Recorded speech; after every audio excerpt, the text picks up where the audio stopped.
Hey, everybody. It is Florida Talk Real Estate. Another beautiful Saturday. Happy South Florida, everybody. This is Jimmy D. Johnny C says he's not doing so good, but there's questions here because of collegiate football today, Mike. That's what I was thinking.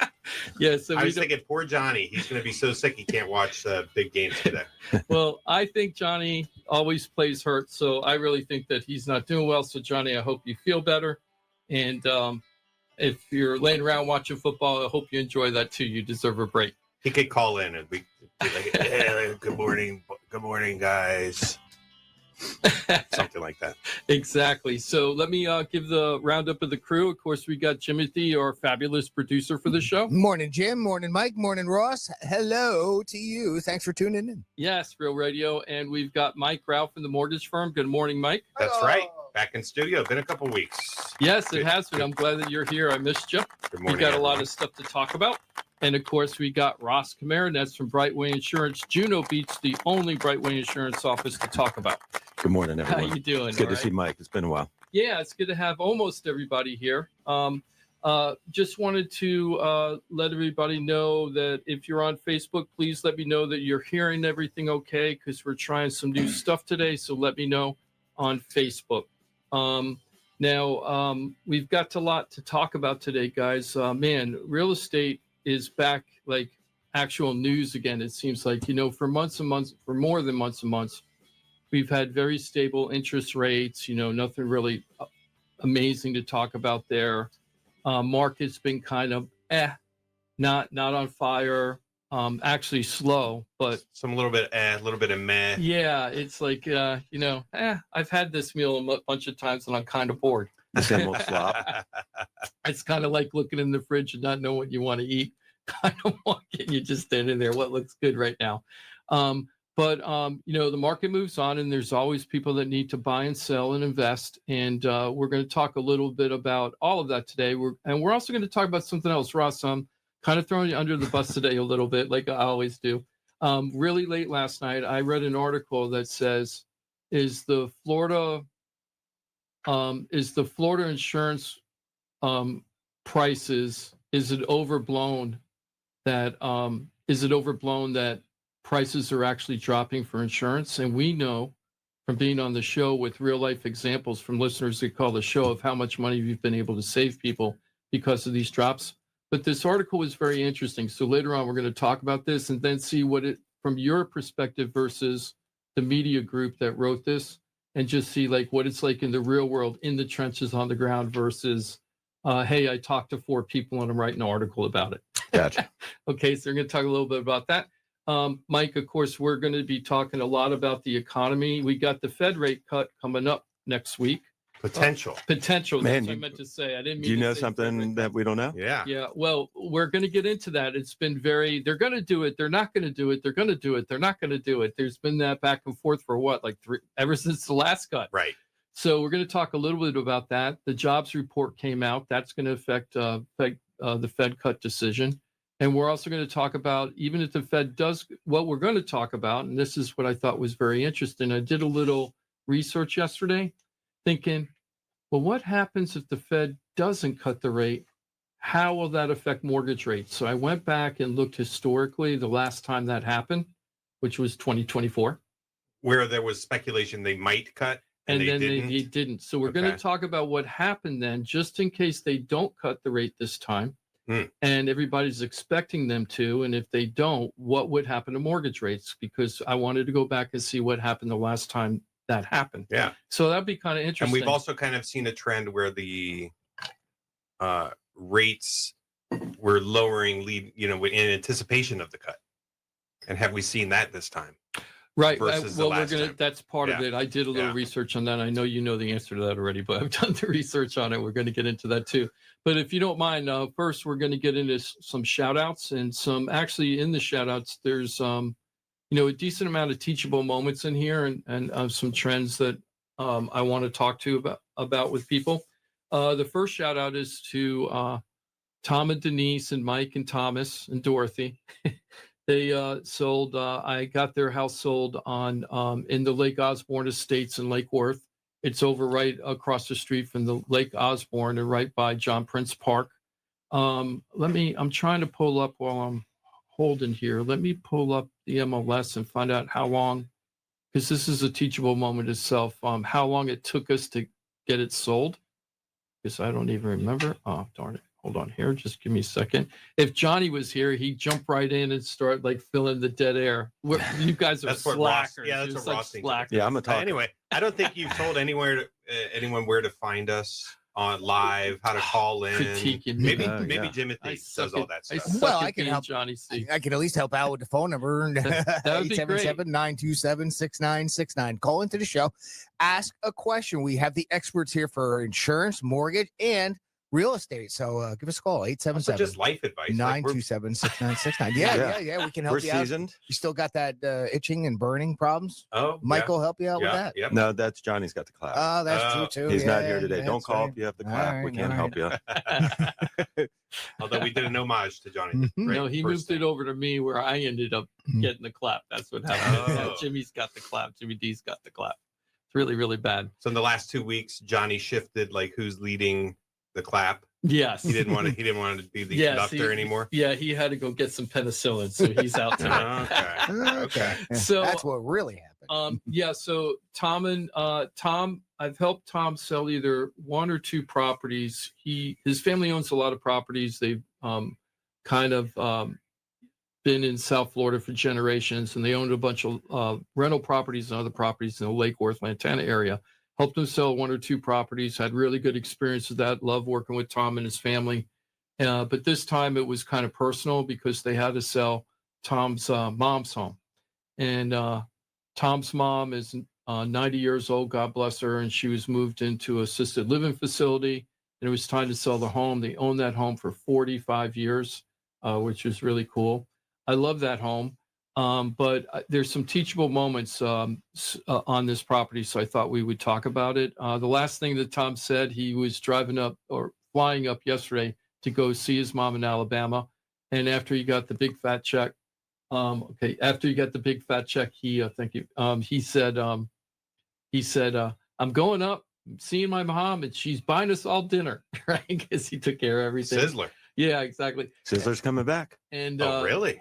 Yeah, it is coming back. I didn't know it went anywhere. I just thought it wasn't in like Florida. When I was a kid, I liked Sizzler because I liked the salad bar and the steak. It was always. We used to go to the Sizzler on Ale House, or I mean, not Ale House, where the Ale House is on A1A and Lighthouse in Gardens. Used to be a There Sizzler. used to be a Sizzler there. Yeah. I Well- don't know that I've ever actually been to a Sizzler. Oh, you haven't? Like, yeah, as a I don't think they had them up where you were living, right? in it may Virginia. I be don't like know if where there were when that I was a many. kid in Missouri, they might have had. Oh, But Missouri. it's like American fare, like Mhm. kind of like a It's a steak. Ruby Tuesday, Fridays. It's really more steak leaning Steak leaning buffet. buffet with a big salad bar. That's always been their thing. Okay. But with Tom and Denise, there's a lot of teachable moments on this property. So when we met with them, I was thinking that the house was probably worth 435 to 450, right? Or we should put it on the market for that, hoping to get 420 to 435 and put it at 450. Now the house was really nice. It's a spacious home. It was over 1,500 square feet under air, feet square under air, and Squeak. yeah, sweet. And it was spacious. It had lots of great Florida vegetation because the house had been there so long, and the mom was a horticulturalist, so there were just tons of plants in here, which I loved. It had the original terrazzo floors and everything. It was love bright that. and open, but it had jalousie windows. The AC was older. The kitchen was original. There were things that you needed to do, but it was a great home. So what they did is they decided to put the house on the market for about $25,000 more than I wanted to put on the market. I really wanted to be a max of 450. We put it at 475. We didn't get hardly any action at all. So then after that, what happened is we dropped the price.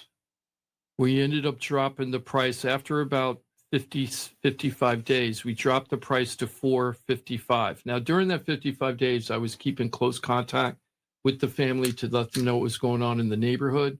There weren't a lot of sales going on, and we were one of the lowest prices in the neighborhood. which is why we didn't drop the price right away, because we were the lowest price. So dropping the price was like undercutting ourselves, but it wasn't moving and we weren't even getting people to come. So then we dropped it 20 grand to 455. Now, when you're kind of monitoring what's going on, are you finding out how much action the other ones are getting at all? This is how I do it. So after 21 days, if the house is not sold, thank you, Ross. If the house is not sold after 21 days, what we do is I do what's called an X-ray of the neighborhood, because this is what the sellers really get confused about. It's like, hey, nobody's turning an offer on my property, or hey, why isn't anybody seeing my property and making appointments to see it? And they're wondering, and they're in a black hole. And you need to have answers to those questions. Yes, and not only do I need to have the answers, I need to be giving them that information so they don't have questions, right? I don't want them to start thinking, hey, what's going on? I want them to go, Jim's on top of it. I know what's going on with my property. So how do I do that? I always do my 21-day marketing plan. I'm not going to get that into the show, but I have a 21-day marketing plan, and usually that's sufficient enough to get the property moved. But after 21 days, and I'm pretty aggressive, meaning that a lot of agents don't even do any of the stuff I'm doing, if they do it at all, until after the 30th day, and some don't do it until the 60th day. But after 3 weeks, I want to, if we're not getting enough action, I want to know what's going on. So what I do is I go into that specific neighborhood, and then I look at all the homes, the larger homes than us, the smaller homes than us, but only in that neighborhood, a very tight comp. And then I find out from the time that we put our house on the market 3 weeks ago, how many of the active properties when we went on the market went under contract, how many had any price reductions or changes. They went off the market, they expired, they canceled. How many went pending during that 3 weeks? And then of those pending, were any of those houses like ours? So did we get skipped over and somebody bought a house that was similar to ours, but bought it? And if they did, why? Right? Okay. And then finally, how many closed did we have in that last 21 days? And the closed aren't as important in that X-ray, except to show you what people closed at. Because when we were on the market 3 weeks earlier, either that house was either pending, more likely, and we didn't know what the actual sale price was going to be. We only knew what the list price when it went under contract. So That's right. based on all that, this is what I do. I do a mathematical formula. If you've got 10 homes for sale and you only have 2 pending, that's not very good, because you've got 5 times the inventory compared to the pending. So that's telling me that it's going to be a slower market. Price is going to be very important in getting the house moved or not. Price is going to be very crucial based on the condition of the property. If you have 10 actives and you have 6 pending, that's a pretty strong neighborhood where you should expect faster results. So if you're not getting those results, why? And then we start looking at the quality of the homes. What does our home look like, and how big is it compared to the other homes that either went under contract, came on the market, or were on the market at a higher price than us, and now they've undercut us where they came in under our price. And you have to be defensive about that and be ready to have a defensive posture about that. But that's how I do that. And the pending ones are a real good indicator of, at least, because you don't know the price that they got in contract at, but you know what it was listed at, and you know it went into contract. Mm-hmm. And sometimes I'll call the agent to ask them, but usually they won't tell me. And Yeah. I don't blame them, because you're not supposed to really say. It's not good for your seller to do that. Yeah, I wonder if there's because even if they told you what they accepted, you don't know that they're going to land there at the end anyway. Because there might be an appraisal or inspection issues and stuff. But that's how I do the X-ray neighborhood. So we did that with this property, right? Because the property was on the market for a while. It was on the market 89 days before we went into contract, which is a long time for me. Actually, that isn't very far off from the average days on market right now. The median is about 58, but the average is higher. When you're doing your initial comps to like come up with the initial price, are you considering the pendings? Absolutely. The X-ray neighborhood is crucial to get it right. And if we had put it at the price that I roughly wanted to be, $435, $450 for the list price, we would have probably got the house sold. And I don't want to exaggerate, but under 60 days, it probably would have went, because this is the feedback we started getting. House overpriced for condition, right? Even though it was super clean, ready to go, right? People just felt it was too dated. People didn't like the terrazzo floor. People complained about the jalousie windows or the windows. And some people didn't like the lot, which was very disappointing to me because I love the Florida vegetation. When you were on that house, you're in your own little oasis in the backyard, even though that there are houses all around you. It's like around a quarter-acre lot. It felt like you're in your own private Do paradise. you get a little defensive when somebody says that? Like, what's I wrong just with you? got no, Like, come on. but I get bummed out. I do. I was like, really? But the person that bought it loved the vegetation. In fact, they're going to be fencing the property, but one side of the property they're not fencing because they don't want to rip out all the beautiful vegetation on that side. So that's kind of cool. And they love the home, and they didn't have a problems with the issues, but they didn't want to buy it at the list price of $455. Does anybody? Right. Now, what we did is we dropped it again from $455 to $430. And the reason why is they were getting tired of carrying the property, and there were costs to carry the property, and they wanted to make sure that it was time to go. And so they were satisfied at $430. So where do you think we closed on that property? What do you think the price we closed at? So we went under contract At 430? roughly $430. Yeah. 427.5. What do you think, Jimothy? I'm going to stay right at 430. Stay there. 430? I'm gonna say 435. 417. Okay, so this is what I'm this is the teachable moment. We started at 475. It took us 89 days to get our buyer. We didn't have that many showings. We only had like maybe 12 showings in that 90 days. Okay. We did get a couple nibbles, but they weren't something that they wanted to accept at the time.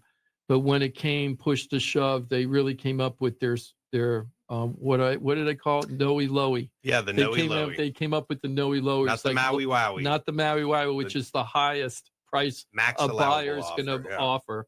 The Loey Noe is the lowest amount that a seller would take. And we got basically to the Loey Noe, and we closed it 417. And the last thing that Tom said before, because he was leaving the day we closed Friday, he was leaving to get the plane to go up to see his mom. He patted me on the back. He goes, "I'll see you at the next one," with a big smile on his face. So I'm really There you happy go. for Tom. So he wasn't upset about the huge price drop, but he was gambling a little bit, and he knew when he put it up at the 475 price, let's just see what happens. Yeah. So you Yeah. had Well, 13,000 of kind of like inspection, like roof, AC, stuff like that? I'm going to be honest with you. I feel like we went under contract below 430, and that we ended up taking maybe 417 or something is Oh, what I okay. think. I'm pretty Okay. sure. I Oh, don't. You were listed at 430. We were listed at 430 got when we it. took the Oh, offer. I got it. Okay. Oh, yeah. Okay, but I'm sorry. yeah. Yeah, we all And misunderstood that I question. know, and I thought you I went don't- under contract at 430 and then had some issues and had Yeah, to close yeah, at 417. I actually was on vacation when we went under all this stuff, and Nancy was handling the day-to-day details for me about the exact numbers. I negotiated it, but I didn't Oh. remember. So you go out the of town numbers. and then it goes under contract. Yeah, I know. I love that. Interesting. I know. I want to go on vacation more. So the reason why that Tom came to me though was because they had to sell their mom's home, who had been in the home very long time. It was a little dated, but it was very well cared for, and they really needed to sell it. Now that comes out to my next people, which is James and Kathleen. Unfortunately, their mom, who was around the same age as Tom's mom, passed. So they needed to sell it. They had multiple heirs like Tom did. There were, I think, 4 heirs well, Tom is not an heir because the mom's still alive, but there were 4 people involved in the trust. Mm-hmm. So there were a lot of decision makers. And with this one, there were a couple of heirs involved in this.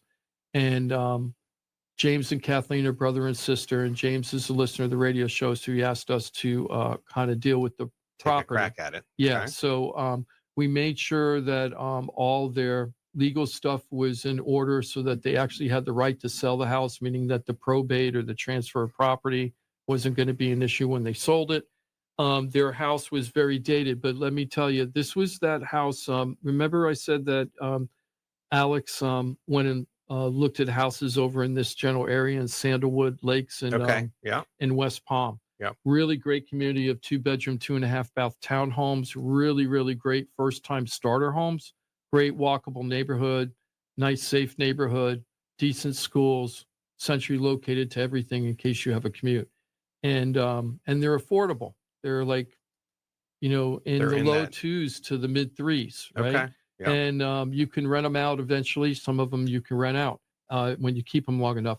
So anyway, we needed to sell the house, but ours wasn't a fixed up everything. So price was really an issue. So we put that house on the market for $250, and we did not want to take really less than $250. Kathy was thinking that she might take a little less, but consensus wise, they really wanted the $250. Did you have to deal with the personalities with everyone who had to sign the contract? Essentially, both of these cases were great, Mike, about that, Okay. but sometimes it isn't. Right. Yeah. Sometimes, though, some family members think, oh, you're pricing it too low, and the other Right. ones are thinking it's too high. We had a little bit with this because when one of the owners mentioned to a neighbor what we were putting the house for, they're like, oh, you're putting it way too low. You need to put it much higher. Mhm. But I knew the comps. I looked at the comps and we saw what he was saying we should put on the market for. The house needed Didn't a new exist. kitchen, Mm. updated appliances. We didn't have that. You should have got his number because he might be thinking about selling here. Yeah, pretty soon. exactly. So what ended up happening was we kept it at the price because one of the owners was like, maybe we should price it even lower. I'm like, no, let's just stay at the 250. It isn't the lowest in the neighborhood. The lowest was like 220, right? So I'm like, we're going to stay at 250. Your house is squeaky clean. They really did a great job staging. They pulled everything out. The house was what I call marine clean. You could move in, don't have to clean the tub or clean the sinks. It was ready to go. And we put it up at 250. I think we sold it pretty quick. That one went much faster because we priced it correctly. And that's the key to this, was that we didn't wait around. We got the price that we wanted, but we didn't have to wait around. And this house was only on the market 3 days. Okay, 3 days, and boom, it was gone. That was the difference. 89 days, 2 price drops, right? And then a final price drop when we negotiated, versus this house, we put it under contract for 250. What do you think that we went under? I mean, it was listed at 250. We sold it in 3 days. What do you think we got for the contract on this one? $250. I'll say that you ended up getting it because, especially with the condition of the house being pristine. Yeah, I will say 245. 254.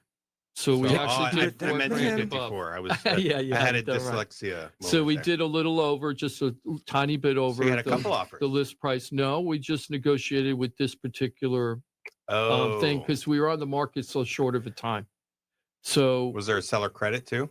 we did give a seller credit. We did give a seller credit Was it on this one. 9,000? No, Okay. no. We got.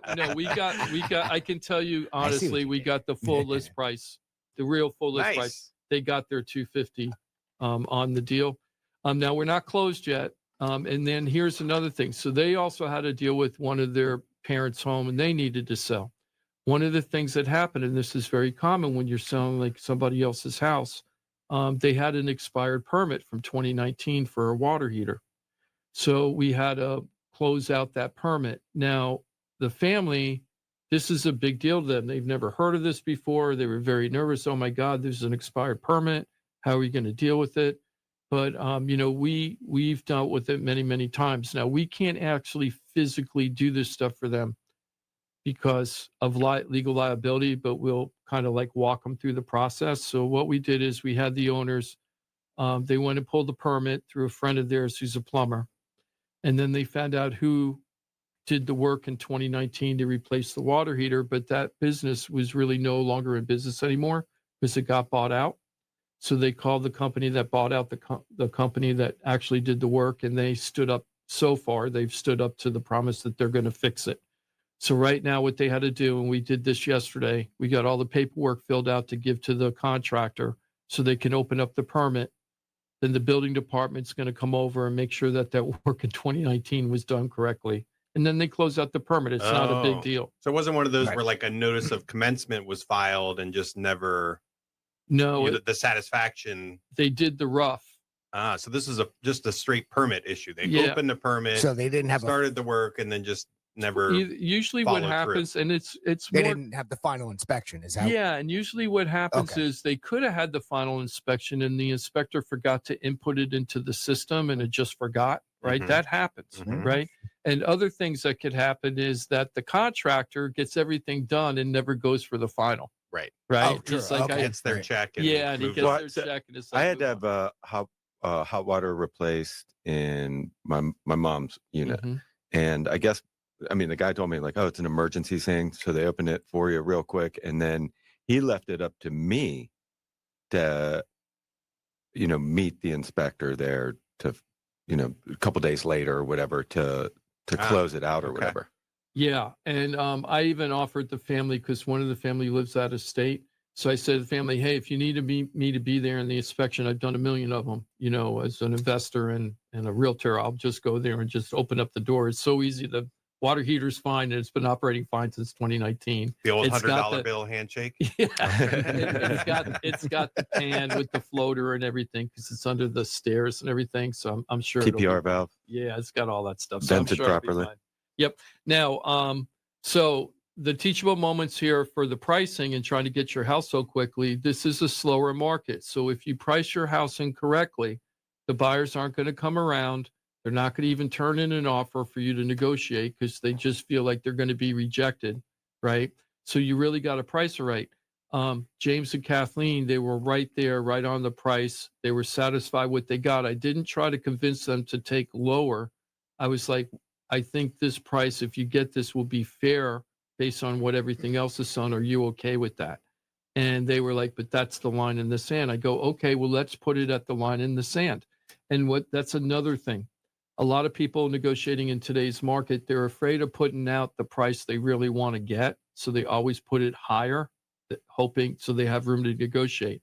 I don't do it that way. If I can get the sellers to agree with me, we put it out at the price that the person wants. And a lot of times we get that price and people are amazed. Like, how are you going to do that? Wait. Person wants, because I feel like you get a lot of A person that they're satisfied with Okay. the number. Okay. Okay. Like, I'm not going to, my lowy noey, right?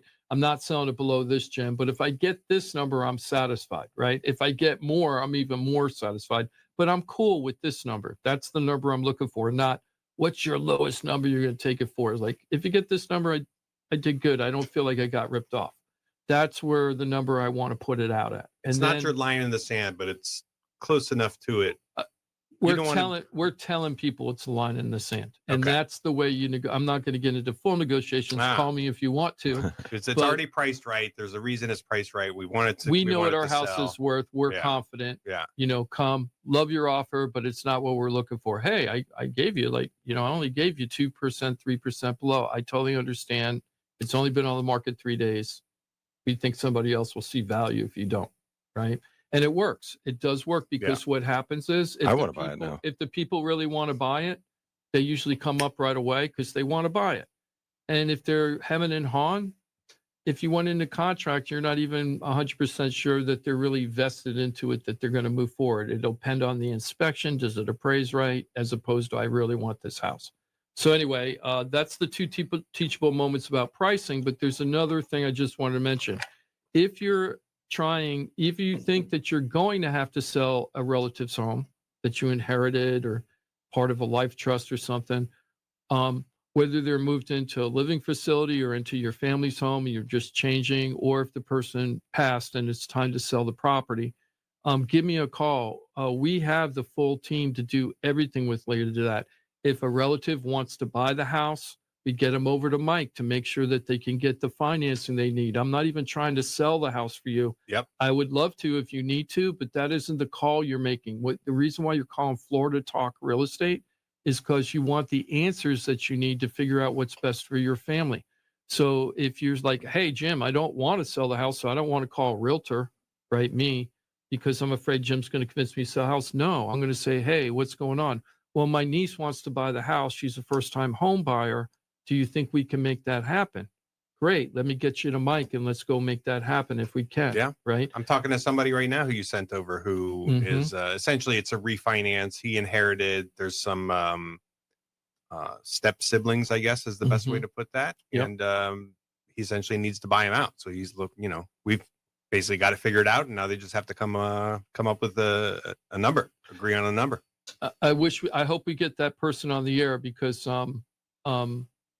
it just shows that I'm being legit about what I'm saying. I didn't do a high pressure to Absolutely. try to sell the house or anything. I got him over to Mike because that's the best thing for that family. Yep. So that's what this whole show is about. Florida Talk Real Estate. We're here to help you get the answers you need to do what you want, not an ulterior motive of Ross wants to get extra insurance policies, or Jim's just going to try to get you to sell no matter what, or Mike's going to try to do a refi where you're going to save 52 cents a month on your mortgage payment, and it's only going to cost you $6,000 to do it. We're not going to do any of that. We're not going to do any of that. And with people that have problems with like senior care and dealing with houses that they weren't expecting to have, or they know that something's coming up in the future, you have an ailing relative and you don't want to go through probate. If you call me beforehand, we can get you to the people where you could avoid all that stuff. So why don't we go ahead and take a break, Jimmy? And on the flip side, we're going to continue just a little bit more with the shout outs, but then I'm going to ask you guys a question. Okay. So this is the question I'm going to ask you when I come back.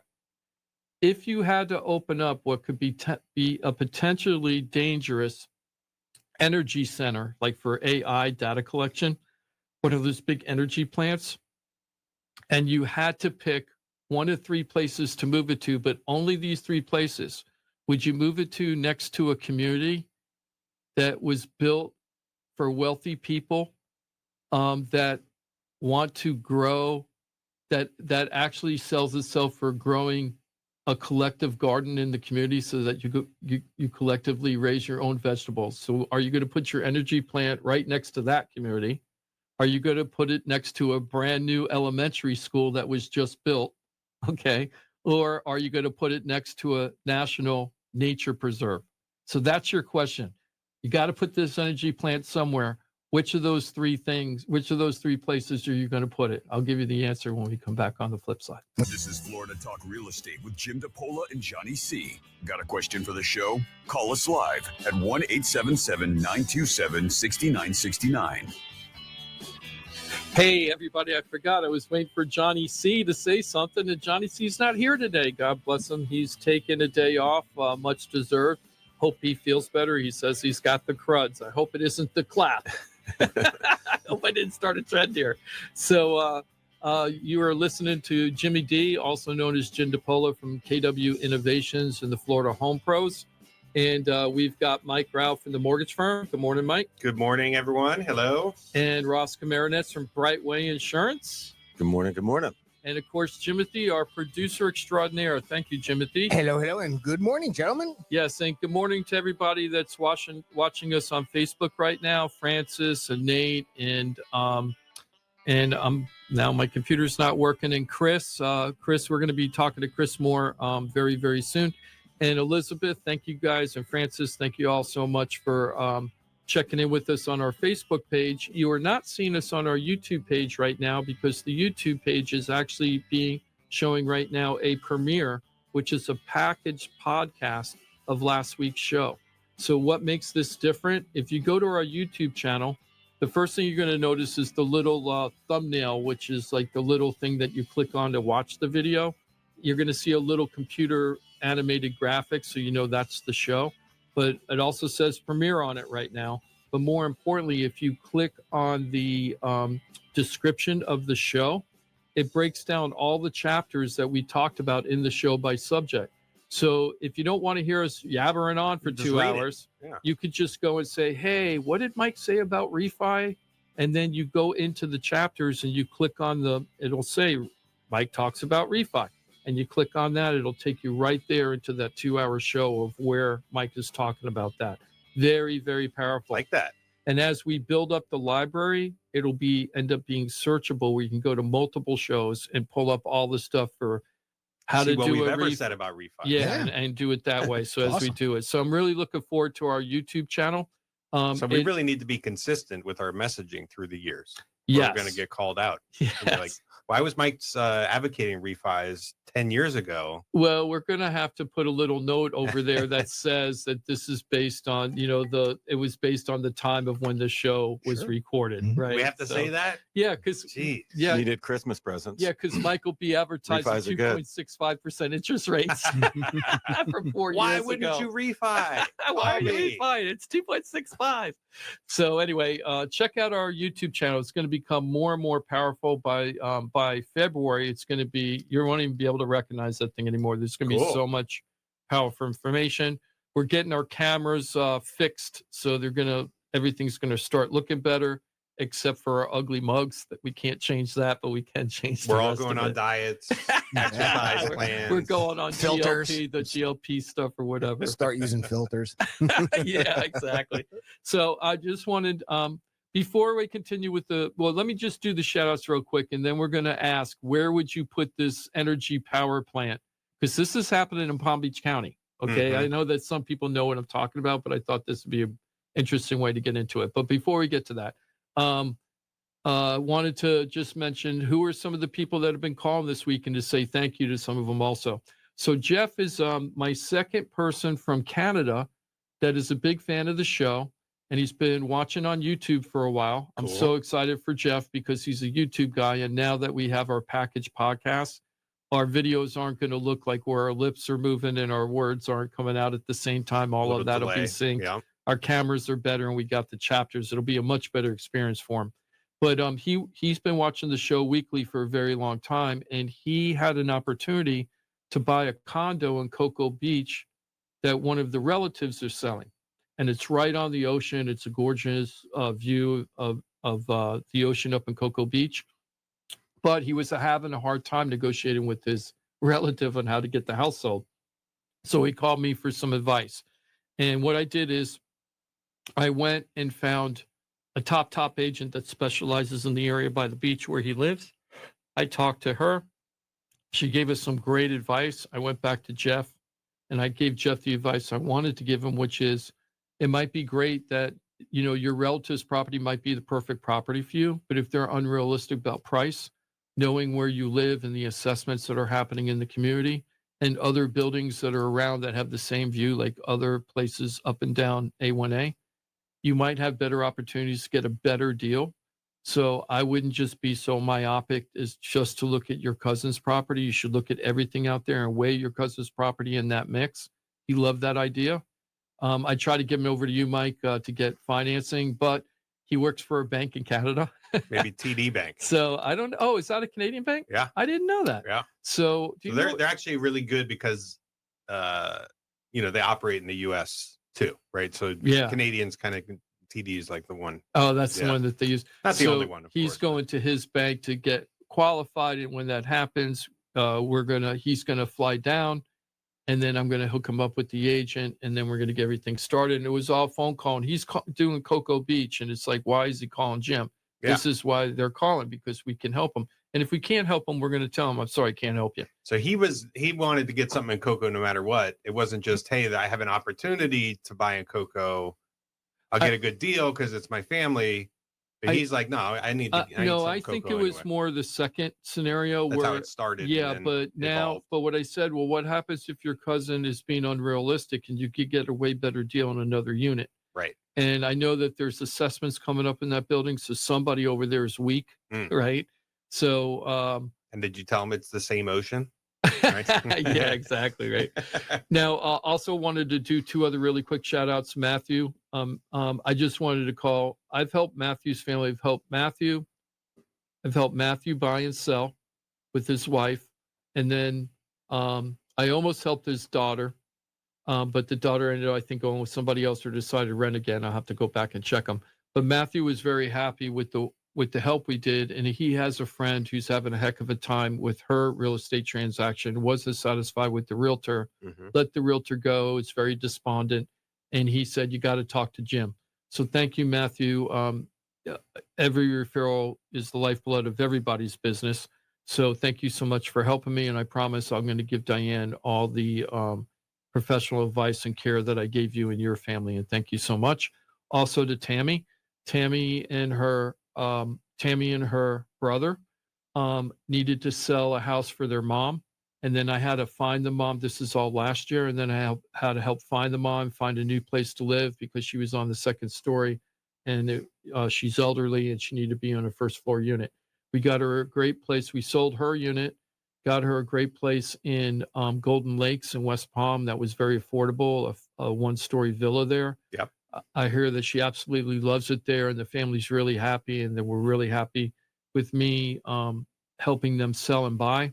It was very tough because selling the property was harder than buying the property in this one. So, but it all worked out great. And they were very satisfied because Tammy reached out to me this week and she says she has a friend that was doing something with real estate, also was very not happy with their agent, let them go. And now they want to talk to me. So Yeah. thank you for everybody that does that. And anybody giving me referrals, which I absolutely love, please, if you can do me a favor and let me know that you referred me out to somebody, as opposed to just to telling them, hey, you should call the radio guy, Jim, and he's got Mike and Ross and Trident and Todd on the law office of Paulie Krasker. Pick up the phone and let me and say, hey, I know somebody that's going to get needs an insurance plan, or I know somebody's looking for a refi or sell a house or buy a house, and then let me take it from there. And I guess it's a teachable moment where we're in a market where it doesn't always go like super smooth. Mm-hmm. And sometimes it can get really ugly. And especially if you get into something and it doesn't end up closing, right? So the level of expertise required, whether it's your agent helping you sell or your agent helping you buy or your lender or your insurance, whatever it is, like you need people who kind of know what they're doing, can foresee problems, can get out in front of potential issues and really try to make it as smooth as possible in a transaction that's just bumpy, can be bumpy. Absolutely. So if you need any help, just give us a call. We're here for you. And we are live. So if anybody wants to call us in live, we got plenty of stuff to talk about, but we'd love to answer questions that you have. So we are live. Jimmy, can you Yes, take we it over? are. We're on the air right now. 877-927-6969. 877-927-6969. Give us a call. Keep me busy. Got a question for Mike about a mortgage? Maybe Ross about homeowners insurance, flood insurance. Maybe I have an answer car to Jim's insurance? question. Yeah. With he's calling it an energy plan. Oh, yeah. I'm anxious to get to that, too. That's what we're going to get to right now. Okay. So, the residents of Arden, which is western Palm Beach County, it's a little west of Westlake, if people are familiar with that community. In fact, Arden and Westlake kind of started up at the same time. Westlake became a city, but Arden is just a community. Now, Arden. So you take Southern, and when you get to Seminole Pratt, if you head north there, then you're at Westlake. If you keep going west on Southern, you're going to hit Arden. You're going to hit Arden. Okay. And I helped a family. I helped a really nice family, Greg and Maria, buy a property over in Arden back in the day. And when it was a newer community. And what people loved about that, people were either picking Westlake or they're picking Arden, right? There were two big choices of new construction out there. Yep. And it was kind of different because we didn't really have a lot of gated or structured communities out there. It was more like spec homes built on individual lots. Out west. Out west, I'm talking. Yeah. So with Arden, their big claim to fame was they were going to be more environmental, more into the they actually have a gardening area where residents can help grow community garden. Community garden, a vegetable and fruit garden and stuff like that. And they even, as part of the HOA, everybody gets like a monthly basket of the produce that's produced over there. Yeah, I don't know. That's grown over there. Yeah, produced over. Would you ever write that in your writing career? Produce that was produced, right? And so it's even part of your HOA where you get fruits and vegetables as part of your HOA package. And you put that on the MLS? I'm sorry? The HOA fee includes 2 cucumbers, 4 carrots. Like you put that in the MLS. I've seen it on there that you get the food too. But you could actually do your own private garden there. And then it's got really a tremendous amount of walking trails. And then it's even got a place where if you like kayaking, it's got a whole kayaking, route, if you will, out there. So it's all about people that want, environmental friendly, very greeny people and everything. So what do you think is happening now? The Arden residents are up in arms because they're trying to build a power plant for data AI over very nearby them. And it's going to be 200 acres and it's going to be 1.9 million square feet for the facility. It's called a modern hyperscale AI facility that's going to span 1.8 million feet, along with another 1.9 million square feet of warehouse space. And it's they haven't got the exact location yet, but they're saying that they want to do it somewhere between Southern Boulevard around the 20-mile bend, right? So what is out there? Arden, right? Yep. The wealthy community that it's all about the environment. You've got the Saddlebrook Elementary School that was just built to service all the kids from all those communities I just talked about. And then also around there is the National Wildlife Preserve.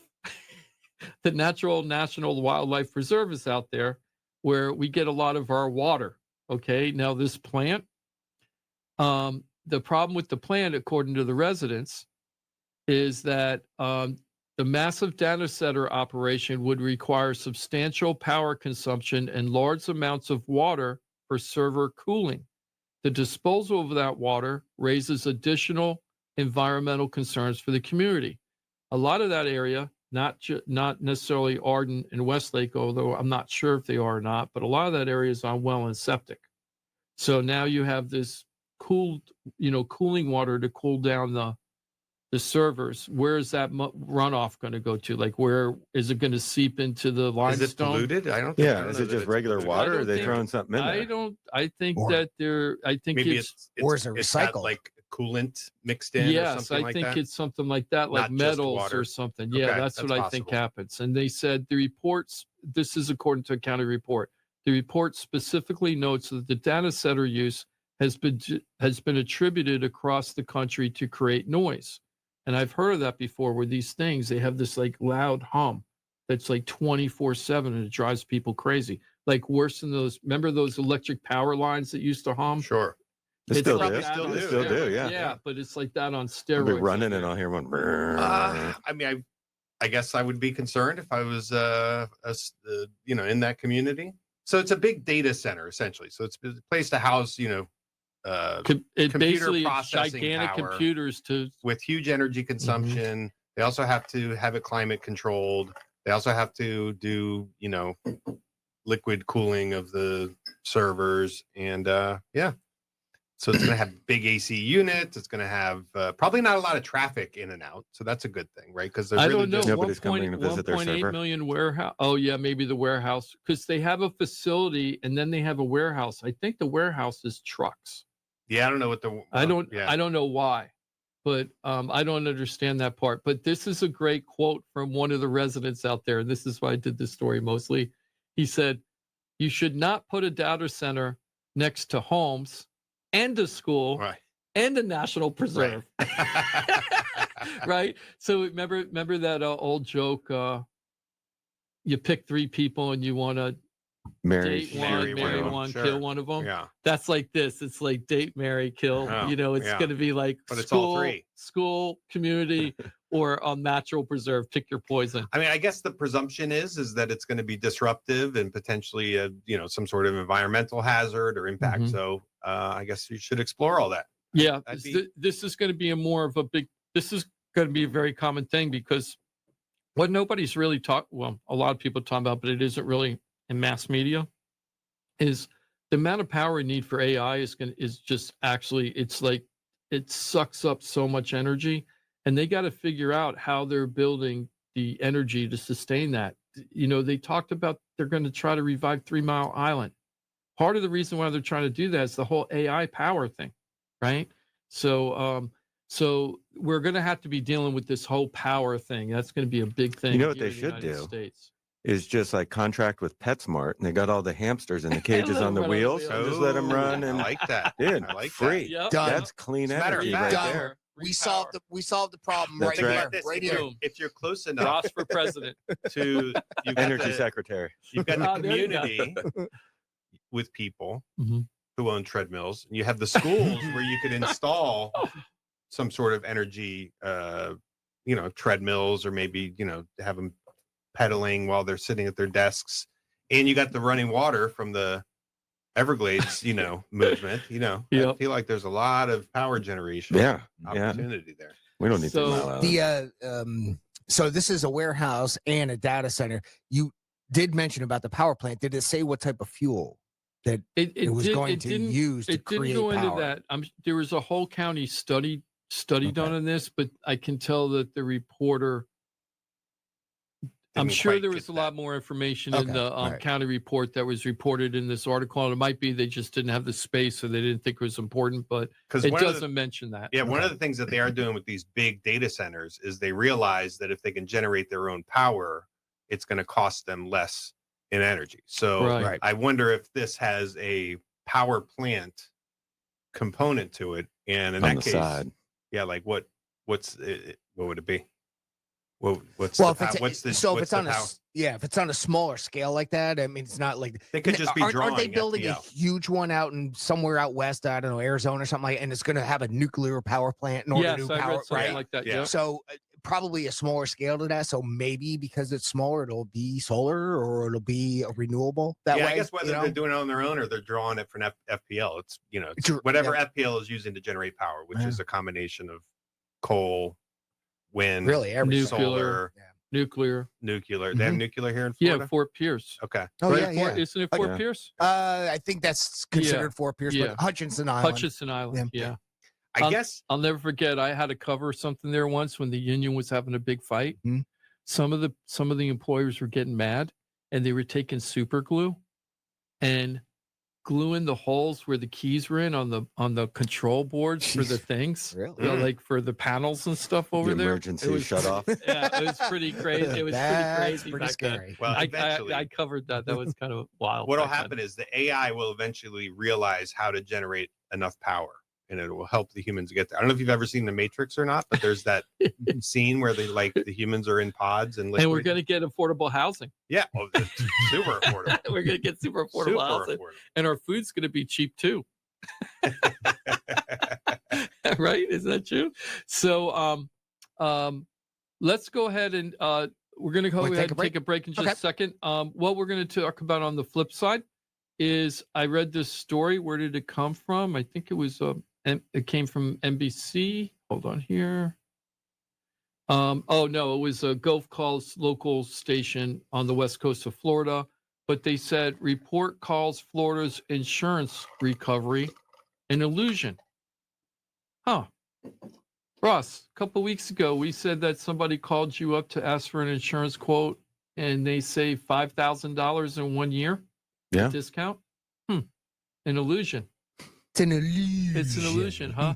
So we're going to talk about this and find out what's going on with this story and what it's like in the real world, in the trenches, doing the work versus what people are saying about what it's like being in the trenches. So we're going to talk about that on the flip side. Got a question for the show? 877-927-6969. 877-927-6969. That'll get you into the show. You can ask Mike a question about mortgages, maybe something to refi, anything like that. We got Ross Camaronets from Brightway Insurance, Juno Beach in house, so he can answer your questions about insurance. And we got Jim DePola here, and he's got all your real estate questions. This is Florida Talk Real Estate with Jim DePola and Johnny C. Got a question for the show? Call us live at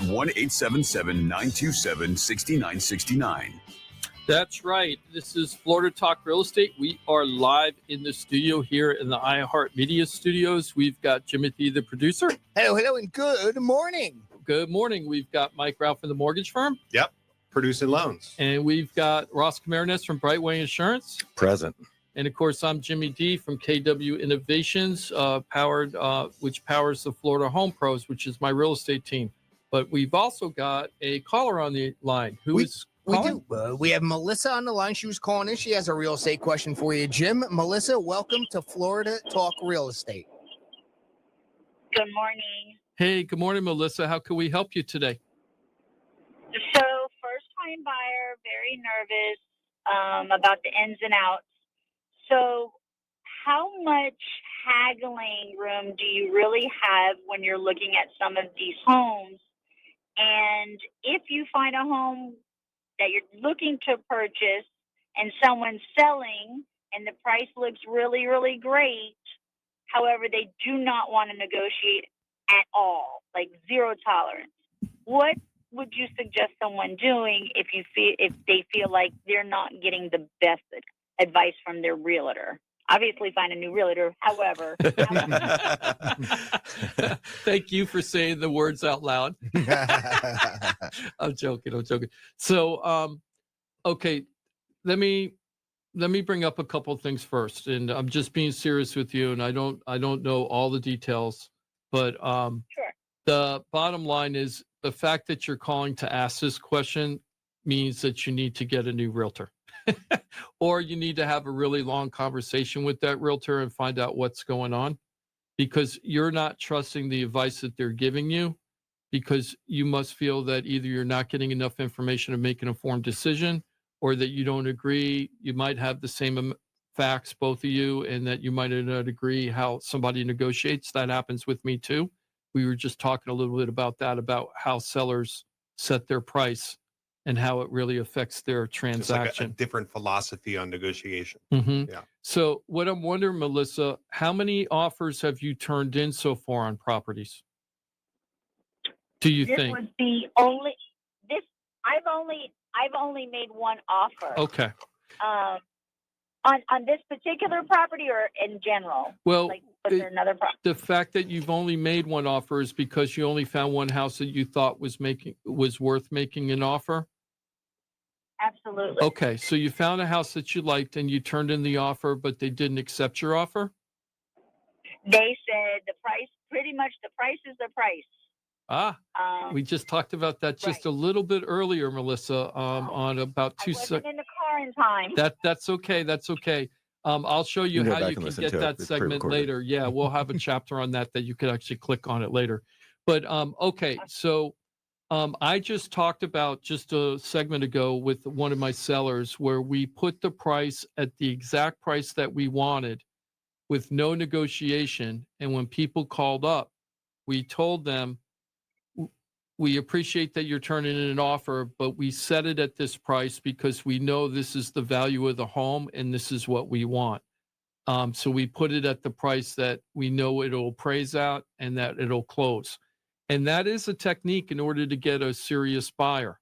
So one of the mistakes buyers can make today is if the house is priced correctly based on the condition and what everybody else is buying in that neighborhood with the same size home and the same size condition, if the seller has priced it correctly and you don't understand the numbers and you go in and turn in a lower offer and you think that offer is reasonable, you might actually be turning in an offer that to the seller's point of view is not reasonable, and they're more correct in the numbers than you are. Okay, if that makes any sense. Now, that isn't most properties. If you look at 10 properties in a neighborhood right now, probably, unless it's a really hot neighborhood, you've got 5 properties or more that have been on the market 100 days, 150 days, 200 days. Those are the ones where you can go in and start wheeling and dealing. Okay. That's my advice to you. So when I work with buyers, before we turn in an offer, I spend about a half hour going over what's happening in that neighborhood and what other people are selling their houses for, what other people bought the houses for recently. How does our house compare to all of that? So that when you're making an offer, you're not just throwing a number at the wall. So let me give you an example. So let's say the house is worth $250 and you could afford $250, but you don't want to pay full asking price. So you turn an offer of $220, right? Hoping that maybe you'll come out at $240 or below. Okay. But if the seller knows that the house is really worth $250, they're not going to probably play around with your $220 offer unless they're very weak and it's been sitting there a long time. Okay. But if it's priced correctly, that isn't going to happen. And you're probably not going to get a deal with that seller. But if you get another house that's worth $280 and it's been on the market a long time. And the reason why it's been on the market is the upgrades aren't really as nice as some of the other houses in the neighborhood, or this house is a little smaller for the price. Like they're basing it on a bigger unit in the neighborhood and they're a smaller unit.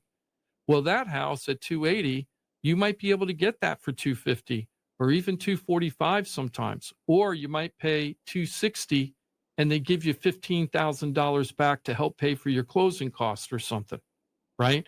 So it depends on the unit that's selling. Am I talking too much? Are you getting anything out of this, Melissa?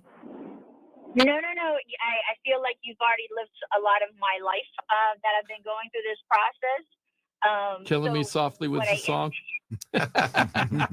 I want to know, hey, Melissa, on this particular home where you want to make the offer, I guess your agent is saying, no, that's never going to work. How far off are you? Like, how far away from what That's a they good want question. are you to what you want to pay? Are we talking, is it a $20,000 difference? Is it $5,000? Well, we did go through those steps. So I went ahead and gave them what they asked for. And I gave them a substantial deposit so they know this is reality. I even gone to the steps of doing my inspection. Mm-hmm. Now my inspection really revolves the problem. And I'm like, okay, well, now we got some things we really do need to talk about. You need to realize that this is an issue. To repair this is going to cost me about 20 grand. So now they're like, nope, we know the problem. They didn't know the problem at the time. Because we asked them very specifically, was this an issue? And so, no, we didn't know anything about that, but they still want the same price. The houses in the area are slightly higher, and there's a lot of potential, and that's what they're relying on. It's definitely outdated. So that's being a first-time buyer. I'm like, okay, we know it's outdated. It's been on the market for 6 months, all those things, because I try to listen to some people that know more than me. And I'm still at the no, we're not wiggling room, no concessions, no nothing. It's like zero, nothing. So does that mean if is this like a deal breaker for you? So if they don't work with you on discounts based on the repairs, which is a very normal thing to ask for, even though the sellers are going to say, it's an as-is contract. It's an as-is contract, right? It's as-is with right to inspect. And when you inspect, you find things sometimes. And if you find something serious, it's very reasonable for you to come, as long as you're being reasonable, to ask for, hey, I still wanted to buy the property, but I didn't expect this. And you negotiate it. Right. If they're playing really tough, there is a chance that it's either going to be take it or walk away. And if you walk away, you've lost your inspection money. Hopefully you haven't lost your deposits. I'm sure you're within your inspection period. Hopefully. Yeah. So, it's a little bit more advanced than we first thought though. So you're in contract, you're in inspection negotiations. And I will tell you, this is one of the points where the agent can make a real difference. It's just like how hard-nosed of a negotiator is your agent able to be. And it's not so much like just pushing, but it's being persuasive and being able to like connect I like the word dots. persuasive. Yeah. You have to be able to convince them that it's reasonable what you're asking for. It's not really going to hurt the sellers that much to do this. And like, if they have to start over, what are they losing? Right? If they have to go with another buyer, what are they losing? Time, money, all of those things. Hopefully. You have to be able to lay that out in a convincing way. And Another 6 months. Melissa might be stuck with a seller where their attitude behind the scenes is, I don't care. Right. If I don't get what I want, I don't care. I don't care if my price is unrealistic. I don't care. I want what I want. I don't care what's wrong with my house. I want what I want. Are you hearing me? I'm being very tough. I want what I want. I want what I want. If you're in a deal with that, they also may have gotten to that point over 6 months. Like they may have started way different. Or they might have started that way at the beginning. And just stuck to their guns. Yeah, true. That they're just saying, hey, if I get what I want to get, I'm selling it. If not, I don't care. And they don't have any emotional attachment to you buying the house. Yeah. And if that's true, and it happens a lot in today's market, if that's true, they are going to win if you end up buying that house. And you might win too, because you might like the house and buy it, but they are going to get the terms that they want unless you're willing to do what's called the takeaway, where you're willing to walk away. and the house has been on the market 6 months. Yep. Right. So I don't know the exact details, but one of the techniques is to say, you know what? Now that I'm looking at everything, I think I can get a better deal elsewhere. And this is my final offer. And if you don't want to take it, I understand, but I'm moving on. And sometimes they'll cave in at that point because, they might be playing hardball now and they were hardball, Right. like Mike was saying at the beginning, but now they're weaker. And now, like, I've been on the market 6 months. I'm tired of this. Let's just go ahead and do the deal. Yeah, and I think for Melissa too, that there's some there's investment. She spent money, she spent time, and she's got emotionally connected. And where you draw your line in the sand is it's going to be something like, okay, if I don't want to give ground, this thing's going to cost me $20,000 one way or the other, whether it's now or 6 months from now or a year from now. What if I go buy a house that's $20,000 more expensive that doesn't need any of this stuff? I don't know that exists out there. Like, cause it sounds like it's probably like roof, AC, things like that. So you got to figure out where your line in the sand is, Melissa, and where you're willing to walk away. And if you reach that point and they're not there, you send them the release and cancellation and see if they blink. I have one question for you, Melissa, because this will be a teachable moment for me and maybe other people out there. And I don't know you, right, Melissa? I mean, you're just calling in live from the show, right? We've never talked before or anything. I don't even know your name. Yep. Okay. It's Jim. Okay. It's Jim. Okay. So I'm doing this live and this is real. And Jim's your real estate agent. And Mike, I'm Mike. Mike is the mortgage guy and Ross is the insurance guy. So even if you stay with this deal, you should call Ross to get the insurance for sure. But here's my question though. How did you pick your realtor? Because now you have questions that you're not sure they're negotiating right. What was the criteria you used to hire the realtor you have right now? I called 5, 2 called me back, and based on my connection with that person after an hour-long conversation with 2 different realtors, to be honest with you. Sure. Okay. Well, you did more than most people. I got to tell you that because most people say, I called Zillow, I called the number, and that's the agent, and then I just stuck with them. This is my mom's friends, or mom's friends, sons, brothers, daughter. Yeah. Do you have any idea how much production that they're in? Or you just liked them, you felt good about them? I know that, I did a little bit of investigative work. They've been in the industry for 20-something years, so they have years of experience. They're a one-man show kind of person. Mm-hmm. They don't have a whole, it's not like a team. Mm-hmm. Yeah, and teams, I've had teams and I've not have teams. Teams could be very valuable. What you do need, no matter what, is to make sure that the people have backup administrative staff. So like if they're on vacation or they get sick, your file isn't just going to sit there. They have other people working it if you're not around. Yeah, like your inspection period deadline's a critical one at this point. So I want to get into another subject in just a little bit, Melissa, but I am very interested. So where are you in the negotiations right now? You've turned in a counter. They're saying no. Did you end up taking it, or you're still not sure what you're going to do? I have like 3 more days to make that decision. Mm-hmm. What do you think is going to be your determining factor of what you're going to do? I'm really on the fence at this point, of all the locations that I've learned. I definitely have a different definition of turnkey. So I knew it had needed work. I just don't know. It's me and the Lord having conversations every day. Well, is it 1 or 2 like big ticket items, or you think there's just some deferred maintenance that's going to cost you money? You don't have to do it immediately, but it just over time you're going to have to address these things. No, this one is before you move in, you need to have this addressed. Okay. Situation. It's a big one. Yeah.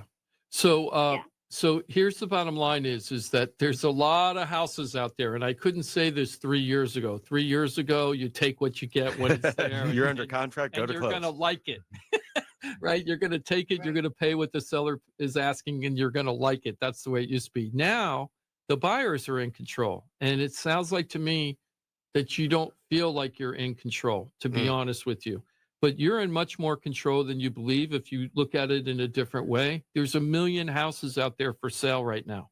Now, that being said, you might be trying to get into a certain neighborhood where your budget is at the lowest end of that neighborhood. And that's always a struggle if you really want to be in a specific area. And I'm just making up numbers because it doesn't matter. But you could afford 500, but the lowest price homes in the community are like 550 and higher, like 550 to 800. You're at a $500,000 budget and you're trying to squeak into that neighborhood. So you're trying to get whatever you can. If you're in that situation, then you kind of got to work with the seller that's the lowest price house that works for you. But if it isn't like that, there's probably a lot of other homes you can look at that will give you equal or better value than what you're looking at now, with maybe without the headaches of the deferred maintenance that you got to deal with right away. And maybe one of the initial things she could do, Jim, if they're still not able to come to terms, is extend that inspection period. Like at least say, hey, wait a second, this is going to cost money. I basically have to figure out how I'm going to do this. If I buy this home, I got to do it before I move in.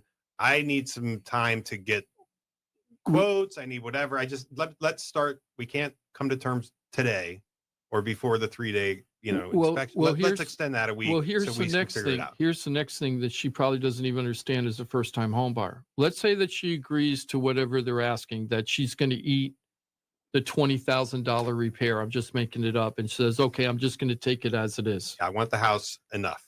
But she's not real. She's like gritting her teeth when she's doing it, but she likes the house enough that she wants to do that. Then they agree to that, and then the house doesn't appraise. Right.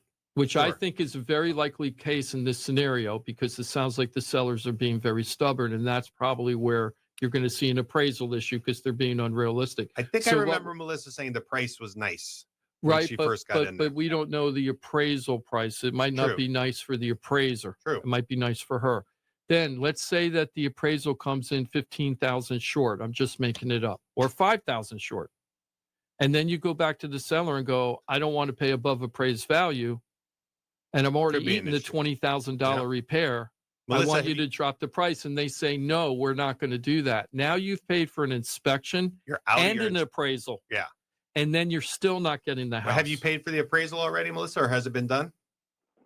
No, it has not been done. We've been holding off until I make this Okay. decision. There is another way that you can negotiate with that. I have another very similar situation as you do, but I'm the listing agent, and the buyer was asking for something that the seller didn't want to do because they wanted to make sure the house was going to appraise before they gave the discount. So we wrote the paperwork in a way that the inspection and appraisal are a little bit more tied together.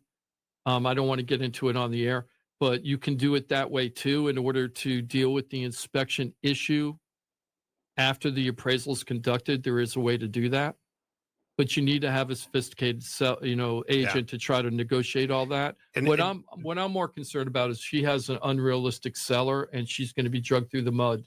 Yep. Is what I'm afraid of. Yep. And she's already feel like she's kind of caved on the price. Now she's considering caving essentially on inspection issues. And then if it appraises low, she's going to have to cave again. And the longer you're into it, the harder it is to kind of get away scot-free. And the more money that you're And the more money spending, and the invested, more yeah. money you're spending. So But- I would make a really, really think about this really hard about whether moving forward. And best way to do that, look at the other inventory. You got 3 days. Go back and look at other inventory that's out there to see if you find the one that makes you just forget about this house. And then you suck up the the inspection, and you just eat the inspection on the first house as a cost of doing business or a learning lesson. Sure. And then you move on to the other house. And the other thing is, do you have any idea of the motivations of the seller? That's something a buyer's agent should always ask. What is the seller's needs? They want to get out of Palm Beach County. They're gone. They've moved out. They've moved on. Oh, so I mean, normally that would be a very good thing for you, that because you have a little bit of I don't understand why they can't. why they I mean, wouldn't give yeah. ground, Yeah. meet you in the middle. Mhm. They obviously, the thing with seller mentality sometimes is like, well, the home's used. Of course, why would we contribute to something brand new for you, right? Like a roof is a very good example. Like, no, the home has a roof. It's serviceable. Why would I pay for part of your new roof? Mhm. And so sellers kind of had that mentality. And usually it's like, well, do you want to sell the house? Right? Because we got a buyer. They want to Right. buy the house. Right. Here's what it's going to take. So Right. hopefully you can get some negotiation. I don't. What's your close date, Melissa? Are you closing like December or January? January. Okay, so you got some time. Yeah, I mean, I think I would probably try to extend the inspection period if you really can't come to terms over the next couple of days. Maybe get some more meat, like information that your agent can deliver to the other agent. Like, hey, it's going to cost this. We're going to have to do this for whatever reason. We need some help, or we're going to have to walk. You know, something like that. And I'm wondering, I don't want to get into this in the show because I want to move it on, but here are other questions that popped in my head that you should be thinking. Number one, when you asked for the discount, did you have anything to back it up other than the inspection report? Did you have contractor quotes saying this is how much it's going to cost and have it staring in their face? Yeah. Where you have a licensed and assured Yes. contractor quote and it's staring them in the face that they know, and if you're not fudging on it, that they know they're going to have to deal with this after you're gone, right? So that kind of stuff. It's if your agent's doing all that, you might have a very good agent and you just have a stubborn seller is what you might have. Yep. But just remember that the deeper you get into it, the more time and money it's costing you. And you just have to decide if this unit is worth it. And if you're thinking of closing in January, you have plenty of time to go find another house, go into contract and still close in January. Unless you're looking for a unicorn. Are you, Melissa, are you having these types of conversations with your agent? I've had some similar, not as in detail, but I definitely have information to bring back to my realtor to kind of say, let's discuss this or look into this a little bit further. Yeah, that I am very thankful for. Yeah, you really have to do that, Melissa, and just tell open communication between the realtor and the customer is crucial because they need to know how you're feeling and what you're feeling because they don't know if you have anxiety about something or if you're upset about something unless you explain it to them, right? So really have an open communication. And if they don't like that you're questioning things or asking questions and they don't want to answer them or they look like they're inconvenienced because you're not just doing what they're saying they're doing, right? I don't know. That isn't the kind of person I'd want to be. I'm not saying your agent's like that at all. Okay. I'm just saying these are very typical signs of agents. It's possible Melissa, even though she sounds completely reasonable, maybe she's just being unreasonable. I just had have some of that. There's two sides to every story. Exactly. I started off that way. The guy from Coco, one of my questions was when he turned in the offer to the cousin, it's like, well, what are you basing your numbers on? Are you just pulling them out of the air? Yeah. Right. Yeah. My cousin, he'll give me a deal. And he kind of, in a way, he did know the numbers. I'm going to give him that, but he still was kind of doing it just off, it's throwing spaghetti at the wall. Sure. And sounds nice. Yeah. He's like, well, the property values went down according to the property appraiser. And that's true, but 0.37%. That's not really going down. Right. So, but anyway, Melissa, I hope it sounds like we did give you pretty good information while you're out there house hunting. Try to remember Florida Talk Real Estate and go to our YouTube channel and check out these shows. We're live every Saturday. And then it turns into a packaged YouTube podcast.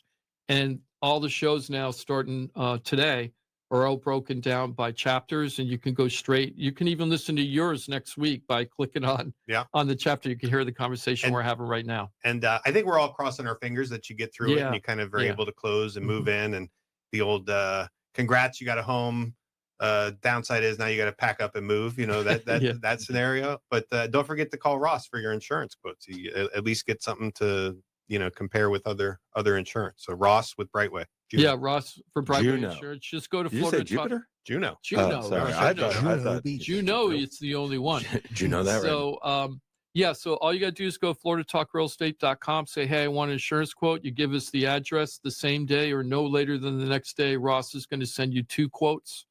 One quote is going to be, he calls it the premier quote, which is normal deductibles, higher monthly payment, but like normal deductibles and full replacement coverage on your items. The good stuff. The discount is higher deductible, but lower monthly payment, and you don't get replaced as new. You get prorated replacement on your items, but it'll save you money to help you get into that mortgage payment you need. Oh, that's perfect. Thank you so very much. I'm doing that right now. Okay, thank you so much. FloridaTalkRealEstate.com. Have a wonderful day. Thanks, Thank you. You know what I'm going to do later? I'm going to ask her for a Google review for the show. Oh. So we'll see if she gets results. That was a good call. We're By just the, gonna, by the way, if there's one other factor that I can point out with that call too is no matter what ends up happening, right? Especially if she has to walk away, the one thing is that you say, all right, well, you spent a little bit of money on the inspection, but that inspection caught a $20,000 problem. right. Sure. So even though that inspection was what, $400 or $500 or whatever they are nowadays, maybe even 800, that potentially saved you from a $20,000 mistake. Yeah. In her particular case, and it could be even more in your particular case. I had a buyer that was buying a property. We ended up closing on a different property with this couple, but they wanted to buy a property, had a septic system. They did not want to do an inspection on that septic system.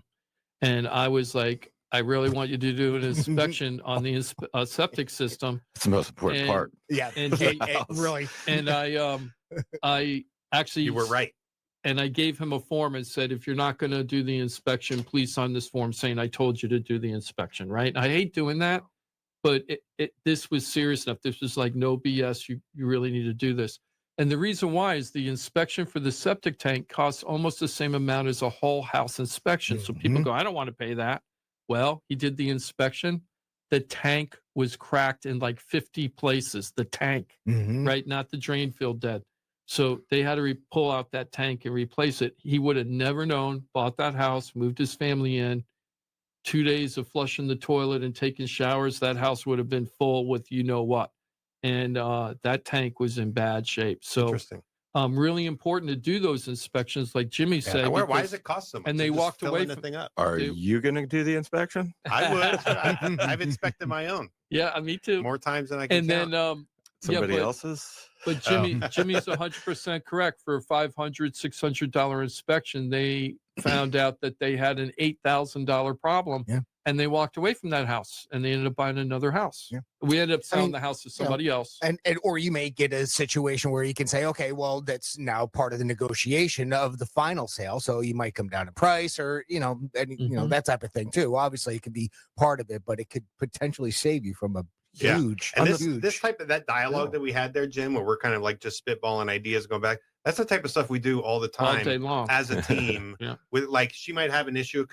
That issue could in fact impact her ability to get insurance, which could I didn't even potentially get be into that. Yeah. a leverage point in the negotiation. So, but that's how it should go. It should be a conversation with all your professionals involved. Everyone's got good ideas. Everyone kind of knows the layout of kind of the rules of the road. And you get hopefully to, I mean, how often do you run into those sellers that just won't budge? It was more common like 8 months ago. Yeah. But a lot of those couldn't get what they wanted and pulled the house off the market completely. They just like, screw it, I'm not selling it. But there's still a bunch of lingerers out there that's still like, well, if I get the price I want, I'll take it, but I'm not taking a penny less. And they're very unrealistic. And you got a family that's already moved out. Like they want to sell. They got a bird in the hand. Yeah. I know. I feel like that if you do that right.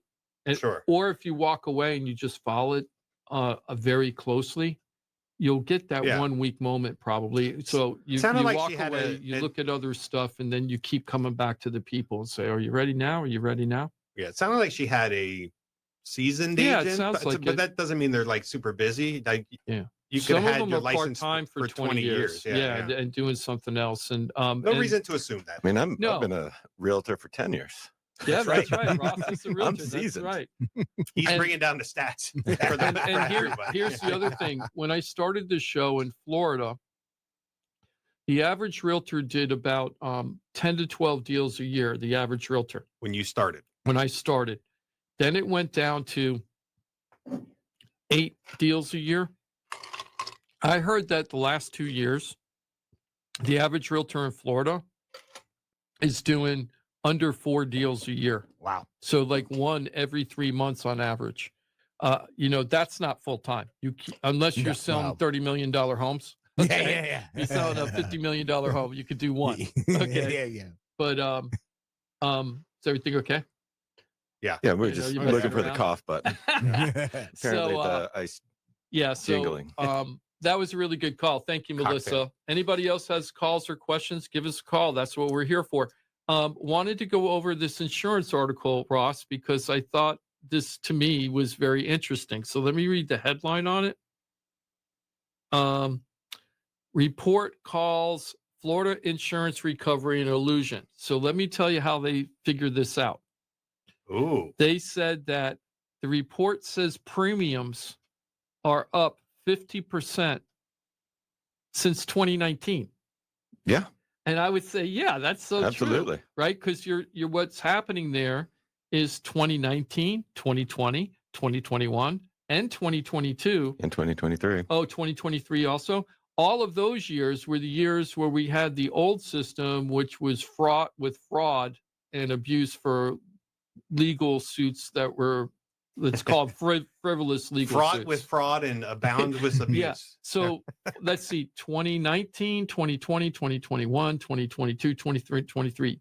So 5 of the 6 years that they're talking, or 5 of the 7 years that they're talking about in here were during the old system Now, where all the abuse was happening. And you got to think about, so let's think about the 6th year. You had to wait for everything to shake out before they could even see the results. see the results of that legislation and then make their determination of how that has worked and how to move forward with that. Yeah, I'm And trying So to this remember. is like the first year where they're fine that everything's kind of shaken out and the And- rates have come down. And dramatically, in some cases, not some everywhere. cases. I don't want to exaggerate, but we are seeing dramatic drops in insurance premiums. And what that means is you're paying less for your annual insurance policy, which means if you have a mortgage, you're paying way less on your mortgage payment. Now, I mean, maybe not everybody might be seeing a rate decrease. Some of Depending them on your, flat.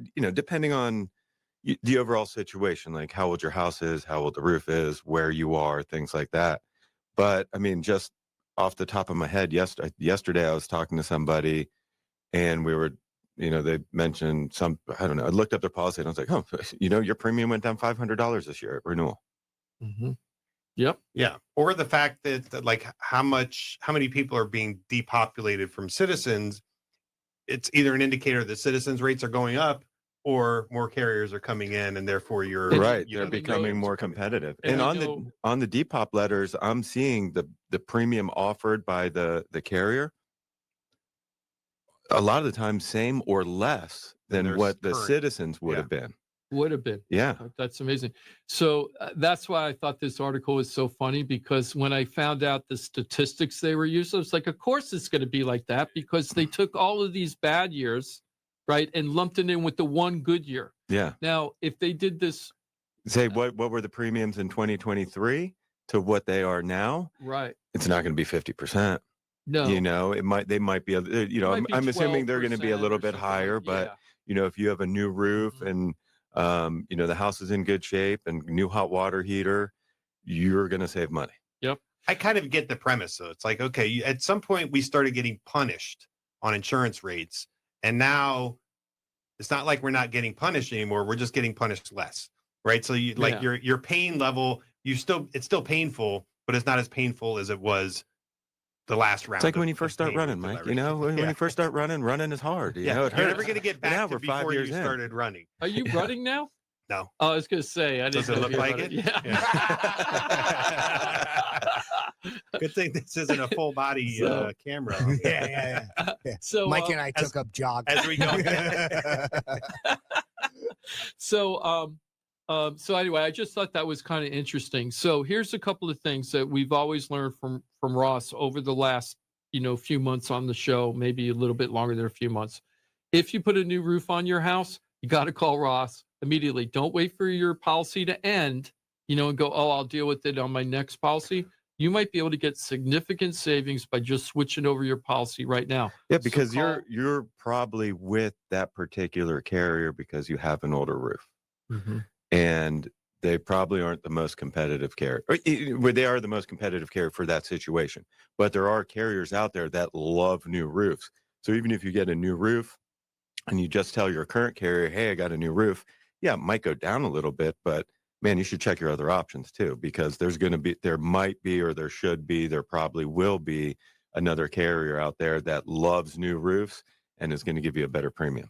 Absolutely. And the other thing that we're seeing is that Ross is saying the decreases we're seeing in home insurance is also happening with auto insurance. So give Ross a call if you feel your auto insurance too high. This is all about trying to help people deal with their manage their bills and affordability right now. Our show has always been based on that. We started the show at the height of the foreclosure crisis and helped thousands of people on the show. And I'm not exaggerating, between the law office of Polly Krasker, Trident Title, the mortgage companies at the time that we were doing that, and then Keller Williams with me. We helped tons and tons of people with their issues. And what we try to do is save money when we can find programs. If there's government programs out there, we're going to let you know. Right now, the cycle we're going through is these insurance companies, because of taking off a lot of the fraud issues, are seeing a lot more companies coming back into the state and offering better deals for homeowners. And the other thing that's helping us right now is we didn't have a hurricane this year. That is huge. That's really, I think, going to help with Are the we knocking policies. on wood? On Yes, that, or is totally it knocking over? on wood. Yeah, totally knocking on wood, because I don't want one next year either. Oh, Yeah, So I'm I mean, knocking- that should I'm help knocking. with reinsurance rates, which is a big part of your premium. That's the, that's the insurance that the insurance company is paying for. And Mhm. so if their insurance rates come down, then our insurance rates come down. and Yes. then what's the And what?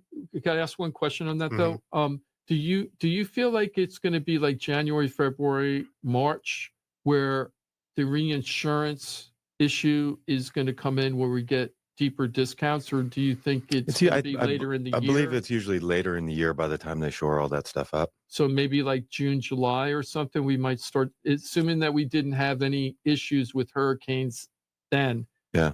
If we were hurricane free, when do you think we might start seeing a little bit of discount from the reinsurance? Just cyclical, I'm talking Yeah, about. I mean, they all announce, like, oh, we shored up our reinsurance. Oh, we shored up this carrier, shored up their reinsurance. But usually it's always, done by the time hurricane season comes. So Okay. So there'll be continued, probably, we're expecting continued discounts. That's why you got to give us a call. Now, Mike, what were you saying? I was going to sorry. ask, like, when can we expect rates to come down to? I'll call it pre-runaway Never happened. litigation, right? I mean, And so- probably the same, like when the interest rates come down to the threes again. Oh, okay. Yeah, that's a I good was, but answer. what's the Yeah. driver is? The driver When- has to be the cost to rebuild a home, when right? heck So when is freezes construction over, yeah. costs coming down, right? So like, Well, we had you had inflation, so we're never going to get back to 2019 just for inflation purposes. And I'm not talking about the politics inflation everybody's going nuts about. Right. Just normal inflation that happens over time. Yeah. So we'll never get back to 2019 again, I don't think. and there's We'd have always to the have- once the prices are raised, like coming back down. Like, Yeah. I mean, I can tell you, I just did a house in just outside of Gainesville, Newberry or something, just Mhm. outside of Gainesville. Mhm. Brand new construction, decent sized house, $800. $800 Yeah. brand new home. So you just move Full- out. that was a You can move to premier- different areas of Florida if Oh. you really want to save on insurance. Yeah. I just moved Brian over to Dunellen, and he had the same thing. He bought a newer construction home, but he saved a lot of insurance money. And I think his house was 2023. Yeah. And he's really happy. Insurance is cheaper out there, less risk of hurricane. So you don't have all the crazy insurance costs. Yeah. And I mean, if you're And overall. if you're a home buyer right now, like, don't sleep on new construction, because there are insurance savings out there. There's the whole long-term, having big long-term maintenance projects. The Yeah. lenders are kind of making it very attractive to do the financing with their. I think the one downside is the price that you're paying for a comparable resale home. well, Right? New construction compared to resale. it's kind of funny. I had some seniors call me up recently, and I've been talking to them for quite a while now, a couple of years, right? And they're not sure if they're going to stay in the community they're in, which is a really nice community in Boynton Beach, right? And very nice 55 and over community. But they feel like the HOA fees are getting high, and there's assessments coming up, although the assessments are very minimal compared to other people. But they were thinking maybe it's time for cost effectiveness to let the house go. Now they've changed their mind and decided not to do that. Mhm. And that's what I'm there for, is to help them get to the answer they need. but they never actually had to sit down with me. And one of the things that they could have considered is a new construction home where the there you don't have to worry about assessments and deferred maintenance because the whole community is brand new. So probably for like 10 years, 12 years, you're not going to worry about anything unless a hurricane comes, right? You don't have to worry about anything in the community. Your insurance is going to be super cheap because it's new construction. But keep an eye on your property taxes.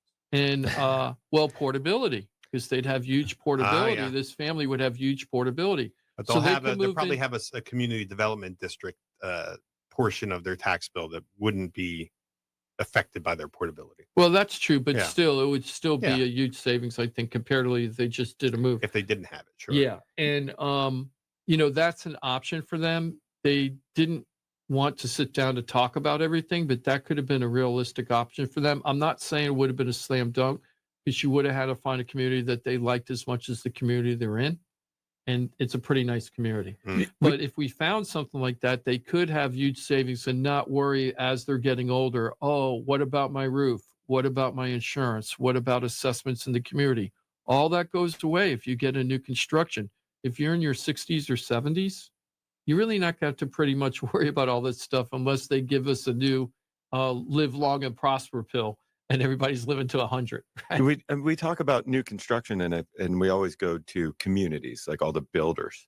Is there opportunities for people vacant lot new construction? Jimothy's I mean, a perfect- Jimothy did that. Yep, Yeah. yep. But I mean, I feel like we focus on the communities part of it, but I is it just- much more difficult or You can find those what I'll call spec homes in various states. Like you could get a builder and say, hey, we're going to acquire the lot and put a house on it. And that could be a 9-month, 12-month process.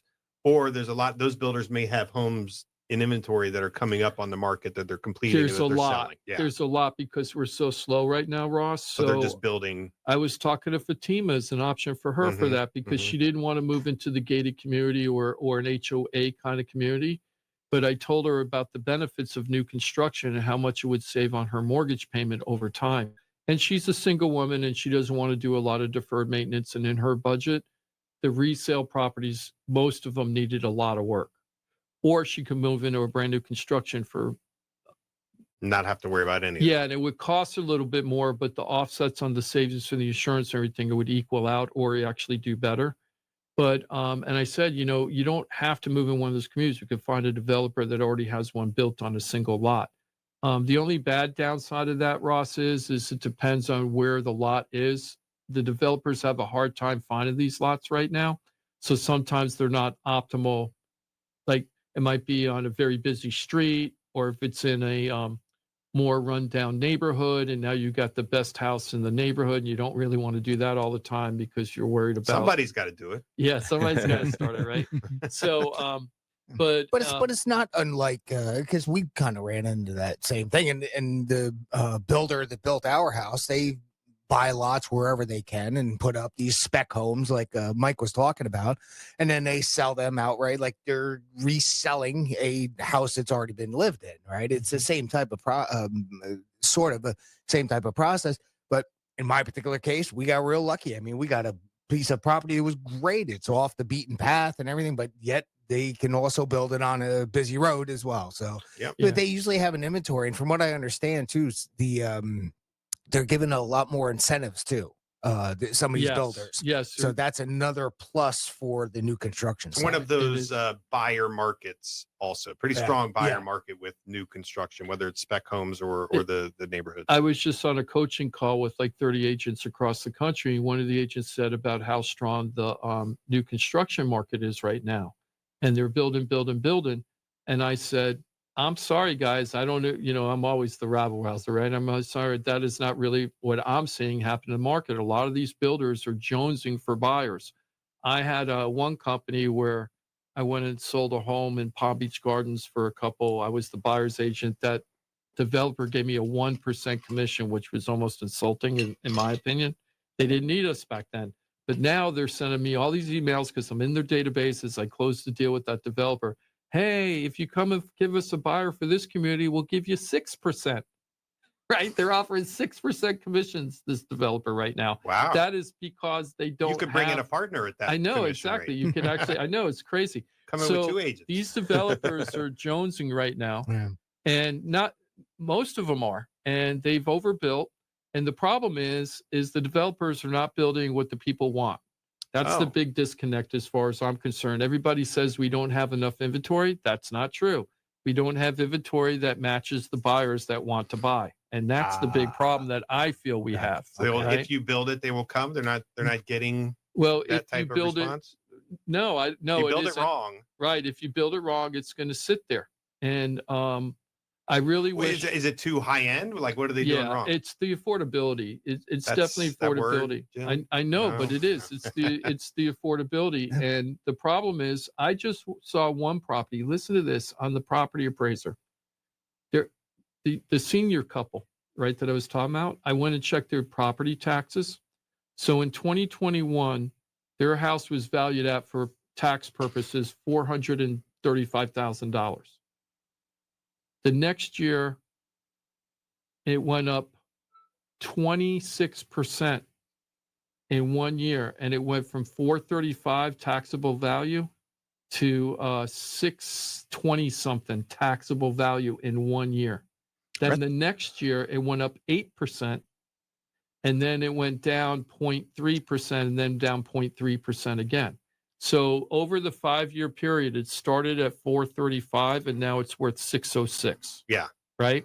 So Where's the article on that 5-year period? Right. Now, You know the what's thing- funny is, now, like- here's the thing. How can you have appreciation of 26% or 24% or whatever it was in 1 year? That is so unrealistic. So that's why we're having the affordability. It's also insurance. It's the insurance. And I don't really think it's so much the taxes as much as the insurance, and also that prices But this is appreciation is not real. It's not real. well, but it's the property appraiser's formulation for value, which we know their value doesn't reflect true market value. But you would think that their increases that they're applying be year over year would be reflective of right, the actual right. market. And I agree that I'm not saying that the house is only worth 606. Yeah. It's usually worth about 35 to 40% more than the assessed value. Okay. I usually do 1.35 or 1.4 Than when the I- market value or the than assessed value. market value. Okay. Okay. Interesting. So the thing is that we've seen this gigantic appreciation in a short time. In 2 years, they said this one house increased by 26% Right. and 8%. So 34% in 2 years. I just so happened I was talking to somebody who's buying in Winter Orlando area, Winter Park. Winter Park. One yeah, of those, something like one of that. those. But and she was curious, like, because she was considering, it's a very exclusive neighborhood where she wants to be, and so she's considering offering on a home where she would be overpaying because we just know it's not going to appraise. And she says, so how long is it going to take me? Like, am I upside down on that? And we were talking like maybe it's going to appraise 50,000 low, Oh. something like that. That's I said, well, you know significant. what? Just out of curiosity, let's go look at the property appraiser for that home and see what happened.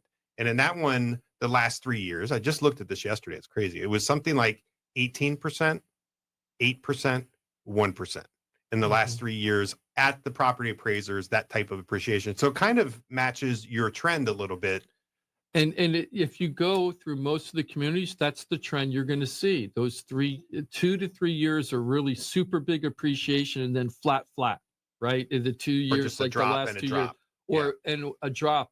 Still positive. And no, not everywhere. I've seen neighborhoods where last year they dropped 18%, 15%, 1%, 3%, depends on the neighborhood.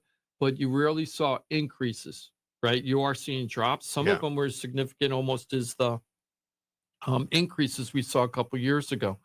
But I would never buy a house unless I really loved it and I didn't care about the money. I would never buy a house that's over appraised value today, because we're going to have to lose some equity somewhere along the line here. And now Yeah. you're going to have to make up double the amount. I think her situation is a little unique just because she really wants to be in that neighborhood, and she's been Totally looking get for a it. number of years. And it's like this is going to be her final home. I was you going know, to say, if yeah. if your plan is to be there forever, then you're not going to care as much. And Yeah. that's the other thing. We're seeing a lot of values dropping right now. If you're a homeowner, does it matter if the prices are dropping right now? Only if you're trying to sell. Exactly. If you're trying to tap your equity or or refi. Yeah, Exactly. refi, home equity loan, or selling. So if you're a homeowner and you're seeing that property values are dropping and you're freaking out, don't sweat it unless you need to sell now, or if you need to refi or cash refi, don't worry about it. It's just like going in a stock. It goes up and down a little bit all the time. It isn't like you're running out selling the stock because it went down a little bit. Sometimes you do have to sell if it goes down too low. Yeah. But, there's a variance there. So don't worry about it. If you don't have to do anything, the appreciation is going to catch up with you eventually in the long time. If they start doing, the 50-year mortgage, the no property tax thing, those are all very, very good indicators for home values going up. Well, let's talk about this. Are you going to be on the show next week for sure? Yeah. Okay. Yeah. I want to talk about all the changes with you next week. So let's just talk about a couple little things. I saw that recently they just changed the values for FHA financing that they went up. I heard you could do max, like in the 800s now for FHA financing. Yeah. The loan limit. So basically it's like, what's the max loan you can do with FHA? And it's not the purchase price, but the loan amount. And so those typically increase in an increasing market. They go up year over I year. remember we used to be in the 4s. They want a bigger piece of the pie. Hey, I'm not complaining. Yeah. So I want to talk a little bit about that because that's opportunities. Next week, we're putting out a really good thing that Mike did a couple of weeks ago where he talked about the top 3 down payment assistance programs for buyers. I'm putting out that whole thing is a package stuff. It'll be on Florida Talk Real Estate LLC YouTube. But the other things I want to talk about, I think there were changes to how FHA works now, Mike. I think that it opened it up to a certain type of people, I can't remember everything. That's what I'm saying. So I know there's been a bunch of changes about mortgages. With FHA or with just FHA, in general? With FHA, I thought there were some changes. Some good and bad. I heard like medical reports are coming back and they're now part of your credit when you do FHA financing. Haven't heard that. You haven't heard that? Because I read that. Okay. That's why I want to go over all that. So next week, guys, we're going to do a primer of all the changes going on in the mortgage industry. Not all of them, but as many as we can think of. And like Fannie has gone the other way with credit. Like it used to be 620 minimum credit. Now Fannie doesn't have a minimum credit score requirement. They do their own analysis of your credit risk. Oh yeah, that's what I wanted to talk about. And then I heard that there's another way to check your credit. Like there's a new credit standard that they're using, like not the FICO and Experian. Yeah. So we're going to talk about all of that and all the changes there and see if they're helping buyers or if they hinder buyers. Condo changes. Yep. Condo changes. I can't wait until FHA is allowed to get into the condo market strong. I'm going to be so excited when that happens. It's going to transform the condo market in South Florida. We have cheap condo rates right now. Conventional's going the other way. Just FYI. Oh, they're being more restrictive? Yep. I got to talk to you, Mike. We got to talk. Yeah. Okay. We got 3 minutes. I can talk. I can tell you real quick. I don't want to. No, I want to hear it next week when we do a real full thing on it. So let's round off with this if we have enough time. Bear hunting. Okay. We'll run off with this one. I like all the creepy critter stories. So people are up in arms, no pun intended, about the right to bear hunting in Florida. So a court just approved for this year's bear hunt, and it's good through December 6th to December 28th. So you're allowed to go bear hunting in Florida from December 6th to December 28th. So we're in the middle of bear hunting season. And there were a lot of environmentalists who were very upset and actually filed a lawsuit saying, don't allow the bear hunting to happen. Okay. Hey, boo boo. Get out of here. Even though it's allowed, you can't, Ross, you're not able to go to Palm Beach Zoo for that hunt. Okay. You can't just drop in over there. Thank you for telling me. You'll fish in a barrel. Let's get that out of the way to start with. Got to figure out what I'm going to do this afternoon then. So the article has been taken out on the thing. Oh, I got to do the clap.